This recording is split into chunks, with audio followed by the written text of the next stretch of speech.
Music ಅನ್ನೋದು ಒಂದು ದೊಡ್ಡ ಮ್ಯಾಜಿಕ್. ಅದಕ್ಕೆ ನಗಿಸುವಂತಹ ಕಲೆ ಕೂಡ ಇದೆ, ಅಳಿಸುವಂತಹ ಶಕ್ತಿಯೂ ಇದೆ. ಎಲ್ಲವನ್ನೂ ಮರೆಸಿ ಮೆರೆಸುವ ತಾಕತ್ತು ಕೂಡ ಅದಕ್ಕಿದೆ. ಅಷ್ಟೇ ಅಲ್ಲ, ಆ ಮ್ಯೂಸಿಕ್ನ ಮ್ಯಾಜಿಕ್ ಪರಿಪೂರ್ಣ ಆವರಿಸಿಕೊಳ್ಳುತ್ತೆ ಅಂದರೆ ಅದಕ್ಕೆ ಕಾರಣ ಬೇರೇನೂ ಅಲ್ಲ, ಅದು ಸಾಹಿತ್ಯ. ಹೌದು, ಸಂಗೀತಕ್ಕೆ ಅಂಥದ್ದೊಂದು ದೊಡ್ಡ ಶಕ್ತಿ ಇದೆ. ಅದನ್ನು ನೀವು ಪವಾಡ ಅಂತ ಅಂದ್ಕೊಂಡ್ರೂ ಕೂಡ ಸರಿ. ಇಷ್ಟಕ್ಕೂ ನಾನಿಲ್ಲಿ ಸಂಗೀತ ಮತ್ತು ಸಾಹಿತ್ಯ ಬಗ್ಗೆ ಹೇಳೋಕ್ಕೂ ಒಂದು ಬಲವಾದ ರೀಸನ್ ಇದೆ. ಇತ್ತೀಚೆಗೆ ನೀವು ಎಲ್ಲೇ ಕೇಳಿದ್ರು ಮಾಯಾವಿ ಮಿನುಗು ನೀನು ಎಂಬ ಹಾಡಿನದ್ದೇ ಸದ್ದು. ಸದ್ಯ ಯೂಟ್ಯೂಬ್ ಆನ್ ಮಾಡ್ತಾ ಇದ್ದಂತೆ ನಂಬರ್ 1 ಟ್ರೆಂಡಿಂಗ್ನಲ್ಲಿ ಇರ್ತಕ್ಕಂಥ ಈ ಸಾಂಗ್ ಮಾಯಾವಿ ಮಿನುಗು ನೀನು. ಅಂದಹಾಗೆ ಈ ಹಾಡನ್ನೀಗ ಕೇಳಿದವರೇ ಇಲ್ಲ ಅಂತ ಇಟ್ಕೊಳ್ಳಿ. ಅದರಲ್ಲೂ ಹಾಡು ಪ್ರಿಯರಿಗಂತೂ ಮಾಯಾವಿ ಸಾಂಗ್ ಮಾಯಗೊಳಿಸಿದೆ ಅಂದರೆ ತಪ್ಪಿಲ್ಲ. ಸೋನು ನಿಗಮ್ ಅವರ ವಾಯ್ಸ್ನಲ್ಲಿರ್ತಕ್ಕಂಥ ಹಾಡು ನೀವು ಕೇಳಿರ್ತೀರಿ. ಅಂದರೆ ಅದರಲ್ಲೂ ಈ ಹಾಡು ಅಂದರೆ ಕೇಳಬೇಕಾ?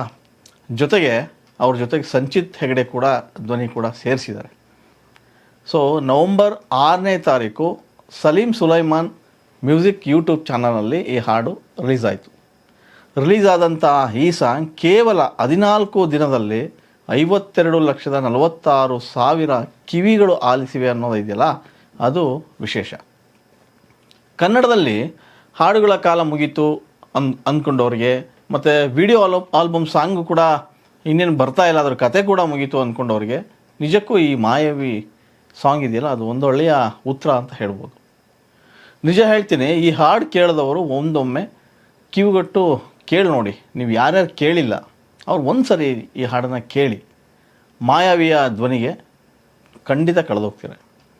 ಮೊದಲೇ ಹೇಳಿದಂತೆ ಸಂಗೀತ ಅನ್ನೋದೊಂದು ಮ್ಯಾಜಿಕ್ ಇದ್ದಂತೆ. ಸೋನು ನಿಗಮ್ ಮತ್ತು ಸಂಚಿತ್ ಹೆಗಡೆ ಅವರ ಧ್ವನಿಯಲ್ಲಿ ಮೂಡಿಬಂದಂಥ ಈ ಹಾಡು ಯಾರು ಕೇಳಿದ್ದಾರೆ ಅವರು ಮತ್ತೊಮ್ಮೆ ಮಗದೊಮ್ಮೆ ಕೇಳಬೇಕು ಅಂತ ಅಂದ್ಕೊಳ್ತಿರೋದು ಖಂಡಿತ ನಿಜ. ಅಷ್ಟರ ಮಟ್ಟಿಗೆ ಈ ಹಾಡು ಮನದಾಳಕ್ಕೆ ಇಳಿದು ಒಂದಿಷ್ಟು ಕಚಗಳಿಡುವಂಥ ಸಾಂಗ್ ಅನಿಸುತ್ತೆ.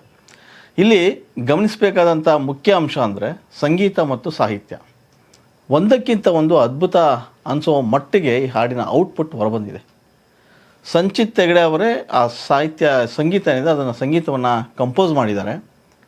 ಹಾಡನ್ನು ನಾಗಾರ್ಜುನ್ ಶರ್ಮಾ ಅಂಥೇಳಿ ಬರೆದಿದ್ದಾರೆ.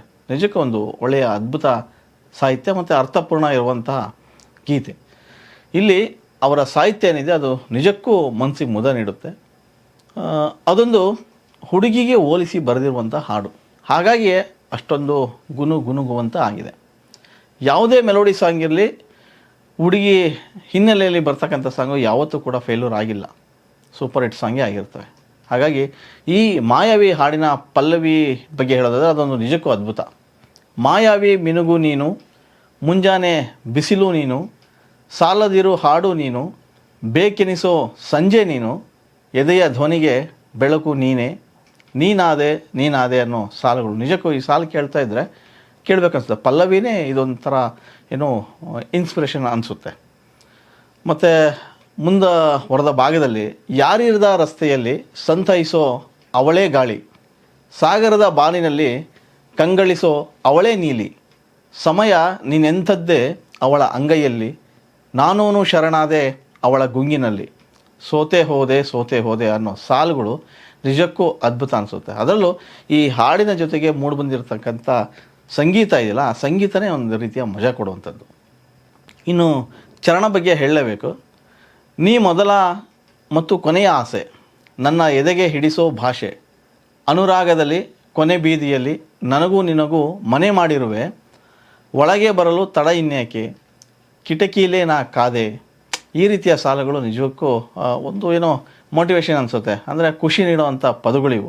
ಅದಕ್ಕೆ ತಕ್ಕಂಗೆ ಧ್ವನಿ, ಅದಕ್ಕೆ ತಕ್ಕಂಗೆ ಮ್ಯೂಸಿಕ್, ಎಲ್ಲದಕ್ಕಿಂತ ಹೆಚ್ಚಾಗಿ ಅವರಿಬ್ಬರ ಏನು ಕಾಂಬಿನೇಷನಲ್ಲಿ ಬಂದಿದೆ, ಸೋನು ನಿಗಮ್ ಮತ್ತು ಸಂಚಿತ್ ಹೆಗಡೆ ಅವರ ಕಾಂಬಿನೇಷನಲ್ಲಿ ಬಂದಂಥ ಹಾಡು ವಿಶೇಷ ಸೆಟ್ಟಲ್ಲಿ ಶೂಟ್ ಮಾಡಲಾಗಿದೆ.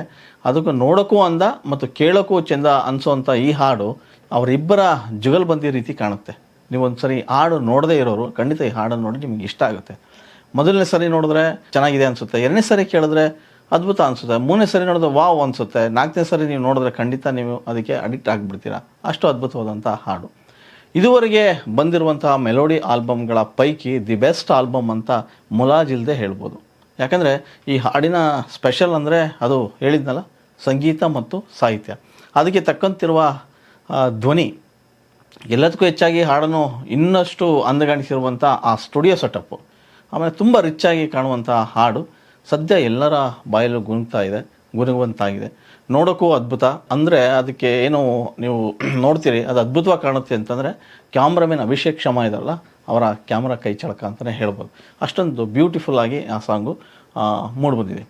ಅದೇನೇ ಇರಲಿ, ಸೋನು ನಿಗಮ್ ಅವರಿಗೆ ಬಹುಬೇಡಿಕೆಯ ಗಾಯಕ ಅಂತ ಏನಾದರೂ ಹೆಸರು ಬಂದಿತ್ತು ಅಂದರೆ ಅದು ಕನ್ನಡ ಚಿತ್ರರಂಗ ಕೊಟ್ಟ ಕೊಡುಗೆ ಅಂತಲೇ ಹೇಳ್ಬೋದು. ಕನ್ನಡದ ಸಾಕಷ್ಟು ಹಾಡುಗಳನ್ನು ಹಾಡುವ ಮೂಲಕ ಕಾಡುವ ಮತ್ತು ಪದೇ ಪದೇ ಗುನುಗುವಂಥ ಹಾಡು ಕೊಟ್ಟಿದ್ದು ಇದೇ ಸೋನು ನಿಗಮ್. ಕನ್ನಡದ ಹಾಡುಗಳಿಂದಲೇ ತನ್ನ ಬೇಡಿಕೆಯನ್ನು ಹೆಚ್ಚಿಸಿಕೊಂಡಿದ್ದು ನಿಜಕ್ಕೂ ಸುಳ್ಳಲ್ಲ. ಆದರೆ ಕನ್ನಡಿಗರಿಗೆ ಸುಲಭವಾಗಿಯೇ ಸಿಗ್ತಾ ಇದ್ದಂಥ ಸೋನು ನಿಗಮ್ ಬರ್ತಾ ಬರ್ತಾ ದುಬಾರಿ ಆಗಿಬಿಟ್ರು ಅನ್ನೋದು ಕೂಡ ನಿಜ. ಸೋನು ಅವರನ್ನು ದುಬಾರಿ ಸಿಂಗರ್ ಮಾಡಿದ ಕೀರ್ತಿ ಕೂಡ ಕನ್ನಡಿಗರೇ, ಅವರಿಗೆ ಸಲ್ಲಬೇಕದು. ಕನ್ನಡ ಸಿನಿಮಾ ಹಾಡು ಅಂದರೆ ಸೋನುಗೆ ಒಂದು ರೀತಿ ಎಲ್ಲಿಲ್ಲದ ಖುಷಿ. ಕಾರಣ, ಸಿನಿಮಾದಲ್ಲಿ ಒಂದು ಹಾಡಿದರೆ ಅದು ಸೂಪರ್ ಹಿಟ್ ಅಂತಲೇ ಲೆಕ್ಕ. ಅಷ್ಟರ ಮಟ್ಟಿಗೆ ಸೋನು ಅಂದರೆ ಮೆಲೋಡಿ ಹಾಡಿಗೆ ಫಿಕ್ಸ್ ಆಗ್ತಾರೆ. ಎಲ್ಲೋ ಅಲ್ಲೊಂದು ಇಲ್ಲೊಂದು ಫೀಲಿಂಗ್ ಹಾಡನ್ನ ಹಾಡಿದ್ದಾರೆ, ಅಲ್ಲೂ ಕೂಡ ಗುಡ್ ಸಿಂಗರ್ ಅಂತ ಅನ್ಸ್ಕೊಂಡಿದ್ದಾರೆ. ಸೋನು ಅವರ ಬಹುತೇಕ ಹಾಡುಗಳ ಬತ್ತಳಿಕೆಯಲ್ಲಿ ಕನ್ನಡದ ಹಾಡುಗಳ ಗುಚ್ಛವೇ ಹೆಚ್ಚು. ಕನ್ನಡ ಸಾಂಗ್ ಅವರನ್ನು ಮತ್ತಷ್ಟು ಬ್ಯುಸಿ ಸಿಂಗರ್ ಮಾಡಿದಂತೂ ಸುಳ್ಳಲ್ಲ. ಸೋನು ನಿಗಮ್ ಇತ್ತೀಚೆಗೆ ಕನ್ನಡದಲ್ಲಿ ಹಾಡೋದನ್ನು ಕಡಿಮೆ ಮಾಡಿಬಿಟ್ರು ಎಂಬ ಮಾತಿತ್ತು. ಅವರು ಕಡಿಮೆ ಮಾಡಲಿಲ್ಲ, ಆದರೆ ಅವ್ರನ್ನ ಹುಡುಕಿ ಹಾಡಿಸೋಕ್ಕೆ ಯಾರೂ ಹೋಗಲಿಲ್ಲ. ಯಾಕಂದರೆ ಮೇಕರ್ಸ್ ಇದ್ದರೂ ಕೂಡ ಕಡಿಮೆ ಆಗಿಬಿಟ್ರು.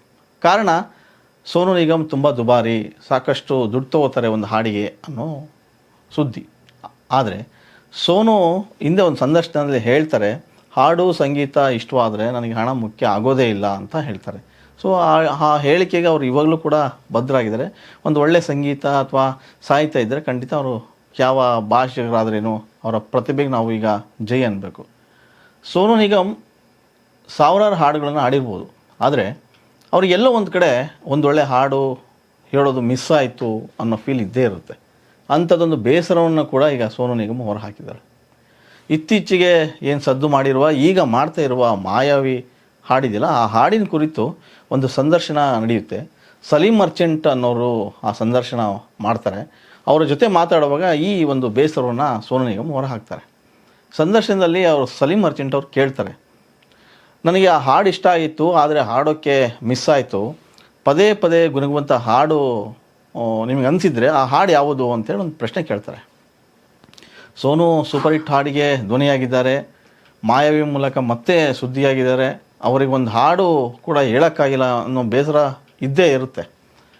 ಅವರು ಯಾವ ಹಾಡು ಅಂತ ಕೂಡ ಅಲ್ಲಿ ಸ್ಪಷ್ಟಪಡಿಸಿದರು.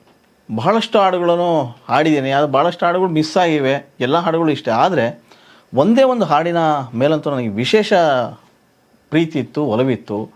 ಆ ಹಾಡು ಬೇರೆ ಯಾವುದೂ ಅಲ್ಲ, ಅದು ಖುದಾ ಜಾನೆ ಅನ್ನೋ ಒಂದು ಹಾಡು. ಇದು ನನಗೆ ಅತ್ಯಂತ ಫೇವರಿಟ್ ಸಾಂಗು. ಆ ಹಾಡು ಹೇಳೋದಕ್ಕೆ ನನಗೆ ಇದುವರೆಗೂ ಕೂಡ ಆಗಲಿಲ್ಲ, ಒಂದು ಮಿಸ್ ಆಯಿತು. ಅದೊಂದು ನಿಜಕ್ಕೂ ಬೇಜಾರಾಯಿತು. ಆ ಹಾಡೇನಾದರೂ ನನಗೆ ಹಾಡೋದಕ್ಕೆ ಸಿಕ್ಕಿದ್ರೆ ಬಹಳ ಖುಷಿ ಆಗ್ತಾಯಿತ್ತು. ಆದರೆ ನಾನು ಹಾಡಬೇಕಿದ್ದಂಥ ಹಾಡನ್ನು ಗಾಯಕ ಕೆ ಅವರು ಹಾಡಿದರು. ನಿಜಕ್ಕೂ ಅವರು ನನಗಿಂತಲೂ ತುಂಬ ಅದ್ಭುತವಾಗಿ ಹಾಡಿದ್ದಾರೆ. ಅವರ ಧ್ವನಿ ಇದ್ದುದರಿಂದಲೇ ಬಹುಶಃ ಆ ಹಾಡು ಅಷ್ಟೊಂದು ಅದ್ಭುತವಾಗಿ ಮೂಡಿ ಬಂದಿದೆ ಅಂತೇಳಿ ಹೇಳ್ತಾರೆ. ಆ ಸಿನಿಮಾ ಬಚಾನಾ ಹೇ ಹಸಿ ಅನ್ನೋ ಸಿನಿಮಾ, ಆ ಸಿನಿಮಾದ ಹಾಡು ರಣಬೀರ್ ಕಪೂರ್ ಮತ್ತು ದೀಪಿಕಾ ಪಡುಕೋಣೆ ಇಬ್ಬರು ಕೂಡ ಆ ಸಿನಿಮಾದಲ್ಲಿ ನಟಿಸಿದ್ದಾರೆ ಹೀರೋ ಹೀರೋಯಿನ್ ಆಗಿ. ಸೊ ಆ ಸಿನಿಮಾದ ಹಾಡು ಇವ್ರಿಗೆ ಮಿಸ್ ಆಯಿತು ಅನ್ನೋದು ಭಾಳ ಬೇಸರ. ಆದರೆ ಕೆ ಹಾಡಿದ್ದಾರೆ, ಸೂಪರ್ ಹಿಟ್ ಸಾಂಗ್ ಆಗಿತ್ತು ಅದು.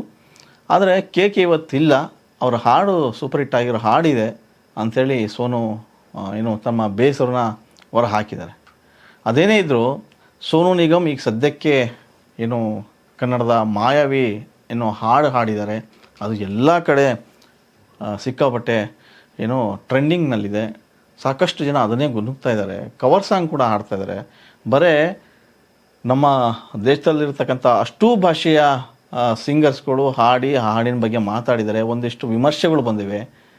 ವಿದೇಶಗಳಲ್ಲೂ ಕೂಡ ವಿದೇಶ ಸಿಂಗರ್ಸ್ಗಳು ಕೂಡ ಆ ಹಾಡನ್ನು ನೋಡಿ ಸೋನು ನಿಗಮ್ ಅವರ ವಾಯ್ಸನ್ನು ಕೇಳಿ ಮ್ಯೂಸಿಕನ್ನು ಆಲಿಸಿ ಅದರ ಬಗ್ಗೆ ವಿಮರ್ಶೆ ಕೂಡ ಮಾಡಿದ ಅನ್ನೋದು ಭಾಳ ವಿಶೇಷ.